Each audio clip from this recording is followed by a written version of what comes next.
नमस्कार, मी Pravin Kamble, Maharashtra news online नेटवर्कमध्ये व तसेच यश वार्तापत्रामध्ये आपल्या सर्वांचे सहर्ष स्वागत करतो। संबंध भारत देशामध्ये 15 ऑगस्ट भारतीय स्वातंत्र्य दिन मोठ्या आनंदात संपन्न होत असताना मीरा भाईंदर शहरातील घोडबंदर गाव जे ऐतिहासिक गाव आहे, चिमाजी अप्पांचा इतिहास या घोडबंदर किल्ल्याच्या माध्यमातून या घोडबंदर गावाला लागलेला आहे। छत्रपती शिवाजी महाराजांच्या पदस्पर्शाने पावन झालेले घोडबंदर गाव आणि या घोडबंदर गावच्या शिवसेना शाखा, ज्या शिवसेना शाखेचे हिंदुस्थानाचे हिंदू हृदय सम्राट बाळासाहेब ठाकरे यांच्या हस्ते जे उद्घाटन झालेले आहे, त्या शाखेमध्ये आज 15 ऑगस्ट स्वातंत्र्य दिन मोठ्या आनंदात संपन्न केला जातोय। पाहूया या ठिकाणचे जे गावकरी आहेत काय सांगत आहेत। काय सांगाल भाई, आज स्वातंत्र्य दिन एवढ्या मोठ्या प्रमाणामध्ये तुम्ही संपन्न करताय, कशा शुभेच्छा द्याल जनतेला? सर्वप्रथम या स्वातंत्र्य दिनानिमित्त आपल्या शिवसेना शाखा घोडबंदरतर्फे माझ्या खूप खूप शुभेच्छा आहेत। हा 80वा स्वातंत्र्य दिन साजरा करताना खूप मोठा आनंद होत आहे। आज या शाखेची परंपरा, या शाखेचं उद्घाटक आदरणीय सन्माननीय आमचे हिंदू हृदय सम्राट शिवसेना प्रमुख बाळासाहेब ठाकरे यांच्या शुभ हस्ते या शाखेचं उद्घाटन झालं होतं आणि आम्ही भाग्यवान समजतो स्वतःला की या शाखेचे आम्ही सैनिक आहोत। भले पद किती पण मोठे असले पण महत्त्वाचं म्हणजे या शाखेचा सैनिक हा खूप महत्त्वाचा आहे। आणि ही 4 रस्त्यांमध्ये जी उभी केलेली शाखा महाराष्ट्रामध्ये किल्ला टाईपची तिसरी शाखा आहे आणि या शाखेचं वैशिष्ट्य म्हणजे सांगायचं म्हणजे आज मोठ्या मोठ्या पदांवर जे गेलेले आहेत, बसलेले आहेत, ते या शाखेतूनच मोठे झाले आहेत। आज आमचे या शाखेसाठी आम्ही आज ज्यांना आम्ही आदरणीय मान दिला, आमचे सल्लागार मोठे बंधू विश्वनाथजी सीताराम मोहिते यांच्या शुभ हस्ते ध्वजारोहण झाला। आणि ही परंपरा आहे, कारण या शाखेमध्ये 15 ऑगस्ट 26 जानेवारी 10 जानेवारी शाखेचा वर्धापन दिन असे मोठमोठे कार्यक्रम होतात, मेडिकल कॅम्प वगैरे होतात, भरपूर असे कार्यक्रम या शाखेतून। नवरात्र तर मोठी म्हणजे या मीराबाईंमध्ये जर पहिली नवरात्र उत्सव जर साजरा होत असेल तर या घोडबंदर शिवसेना शाखेच्या वतीने होतो आणि एकदम जल्लोषात होतो, धमाल असते। कारण आमचा हा त्या टायमाचा गरबा असतो नवरात्रीचा, आमचे सर्व म्हणजे इकडे जातभेद काहीच नाही, हिंदू मुस्लिम शीख असं म्हणजे आमचे आदिवासी समाज असू द्या, आगरी कोळी ख्रिश्चन मुस्लिम दलित समाज म्हणजे प्रत्येक समाजाला इकडे डान्स करण्याचा म्हणजे गरबा नाचायचा इकडे संधी मिळाली आणि ती आवर्जून दिली। त्याचप्रमाणे आज आमचे जे शिवसैनिक आहेत त्यांची आज भरपूर या शाखेला प्रत्येक जेव्हा जेव्हा कोण या शाखेत नवीन समजा सभासद आला किंवा पदाधिकारी झाले तर त्यांना पूर्ण मार्गदर्शन आमच्या वरिष्ठांचं असते। आमचे गजानन दुकातारे आहेत तिकडे शेजारी, विश्वनाथ वैद्य आहेत, सर्वच पदाधिकारी इकडे उपस्थित आम्हाला सहकार्य करत असतात। आणि मी नक्कीच सांगेन देशाच्या 80व्या स्वातंत्र्याने एकच सल्ला देईन की बघा, देश असुरक्षित आहे का तर मीरा म्हणजे आम्ही आमच्या गावातूनच लोकांना संदेश देऊ इच्छितो की 2 घरं किंवा 3 घरं सोडली तर एक MD पावडर, कोरेक्स अशा व्यसनाधी झालेली जी मुली आहेत, बघा तुम्ही रात्री अपरात्री कुठे पण मीराबाईंच्या रोडवर उभं राहा, तुम्हाला प्रत्येक जे चरस गांजा ओढणारी मुलं आहेत त्यांच्या प्रत्येकाच्या बाईकवर एक मुलगी बसलेली असते आणि तिला पण त्या व्यसनाच्या मागे ओढलेलं आहे।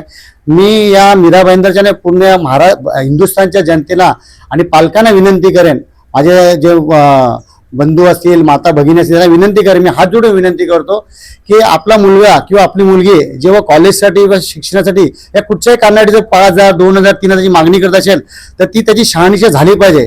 कारण तुमच्याकडून जे 5,000 घेतात, आज MD पावडर मला वाटते 1400 रुपये तोला, म्हणजे आज काय म्हणजे कुठे देश चाललाय आपला? आज ही देशाची तरुण पिढी जर नाहीशी झाली तर हा देश असुरक्षित आहे। मागेच आमच्या एका घरामध्ये एक हादसा झालाय, आमचा एक 30 वर्षाचा आमचा एक मुलगा सुद्धा असाच लोकांनी त्याला खूप सुंदर असा पोरगा आणि एवढा सुंदर म्हणजे काय विचारू नये, मी त्याचं नाव नाही घेऊ शकत कारण त्याला सुद्धा जे व्यसन लागणं ते व्यसन तो आज 1 महिन्यापूर्वी त्याचं निधन झालं। मी प्रत्येक आमच्या पूर्ण परिवारातर्फे विनंती करेन, शिवसेना शाखेतर्फे विनंती करेन की तरुण पिढीला विनंती आहे आणि त्यांच्या माता भगिनींना का तुमचा मुलगा कुठच्या संगतीमध्ये आहे, कोणाच्या सोबत फिरतोय याची शहानिशा करा। त्याला पैसे देताना 10 वेळा विचार करा हा पैसे कशासाठी मागतो, कारण पैसे खोटं बोलून मागणारी मुलं आता जास्त झालेत आणि 30च्या आतमध्येच मुलांना भरपूर असे आजार म्हणजे क्षयविकार म्हणजे TB सारखे आजार, असे भरपूर कॅन्सर, गुटखा खाणार, कोरेक्स पिणार, MD पावडरचं व्यसन, गांजा चरस असे व्यसनाधी झाले आणि हे व्यसन कुठून येते हे पण सर्वांना माहिती आहे। आपला देश कसा पोखरायचा आहे हे आपल्या जे आपले दुश्मन आहेत त्यांच्याकडून शिकायला पाहिजे, ते आपल्याला शिकलं पाहिजे का आपला देश कोण पोखरत आहेत। म्हणून मी विनंती करेन की प्रत्येक नागरिकाला आपल्या घराची जबाबदारी प्रत्येकाने स्वीकारली पाहिजे.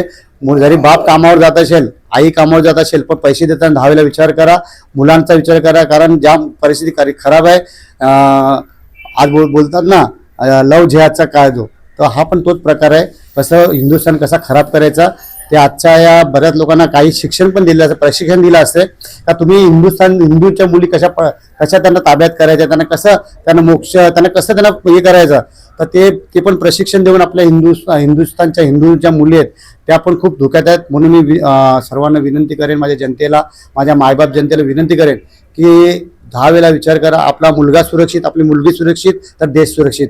जय हिंद, जय महाराष्ट्र, वंदे मातरम. भाई मीराबाईंच्या शहरातील नामांकित शाखा घोडबंदर शाखा सर्वप्रथम पुंडलिक दादा म्हात्रे यांच्या माध्यमातून इथे सेवा झाली. याच घोडबंदर शाखेमध्ये नंतर विनोद म्हात्रे यांच्यातर्फे या शाखेच्या माध्यमातून सेवा झाली आणि आता तिसरी पिढी प्रथम म्हात्रे या ठिकाणी शाखा प्रमुख म्हणून नियुक्त झालेला आहे. कसा आनंद व्यक्त करता येईल म्हणून मला खूप आनंद होतोय. ही आमची तिसरी पिढी आज या शाखेला मी का करतो ते पण तुम्हाला याचं सांगतोय. कारण बघा, आमच्या वडिलांनी पुंडलिक म्हात्रे, भगवान नलावडे, शांताराम ठाकूर, केशवगड जे वरिष्ठ होते त्याला कोणी शाखा बांधताना खूप म्हणजे त्यांचा मोला सहकार्य आहे. आमचे विश्वनाथ वैद्य, गजानन, आज ते आजीव सभासद आहेत, गजानन दुकातरे हे पण उपस्थित आहेत.